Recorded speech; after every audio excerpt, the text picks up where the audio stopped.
The state of Tennessee Library and Archives represents an enormous public commitment that actually delivers on its promise. I think it's worthy of special recognition because it wasn't simply what had to be done. It wasn't the bare minimum, but it was an expression, I think, of a lot of the unique characteristics of the state and Nashville. I liked in particular the fact that the scale was appropriate for the size. I liked the symmetry associated with the architecture. But more importantly, I like how they thought about how people would actually use the space. And they created spaces of light and air in a building that could simply be in a fully enclosed box. So thinking about use and how it interacts with the people who visit it takes it to the next level in my mind. I couldn't agree with you more, Emery. And I think, all that happens inside that building is pretty fascinating, and the density in which it's held and environmental controls and all is pretty fascinating. As an architect and a planner, I admire the team's design aesthetics relative to the state capitol, this relationship between the capitol and the library where the knowledge is held. It just makes for a great urban state capitol condition there, and I think sends a strong signal about history and then also the future of the state.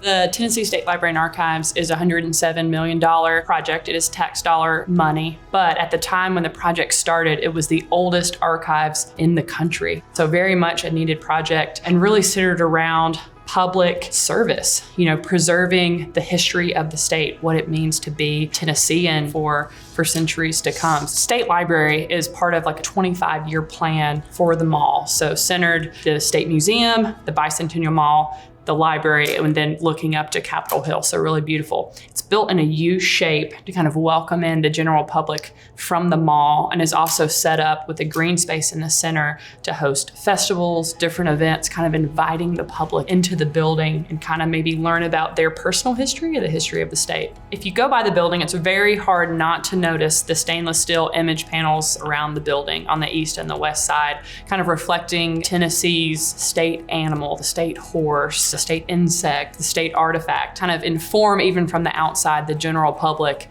on kind of their own state history. The existing facility had very few windows. With a building like this with precious documents, light can be your enemy here. So wanting to serve the 100 staff there that work in that building every day. Everybody loves natural light, and giving them that with being able to preserve the documents as well and not jeopardize those. We have an automated retrieval system, and there are 3 robots that serve that. So the purpose of it is precious documents. When they first programmed the building, it was going to add like 100,000 square feet to the building. So the dollars tied to that, I think, was like $54 million that saved taxpayers by going with that system. So quite a significantly larger space when you think about the time to engineer, to quality control measures that you have to put into place to make that room work. It's quite a challenge. It's exciting to see that come together. The team that was on this project, from Tuck Hinton to TMP to Turner, everyone involved knew what we were providing to the community and kind of the historical aspect of the building, and very much took it to heart and knew that it was a once in a lifetime project to serve the state of Tennessee and the general public. And so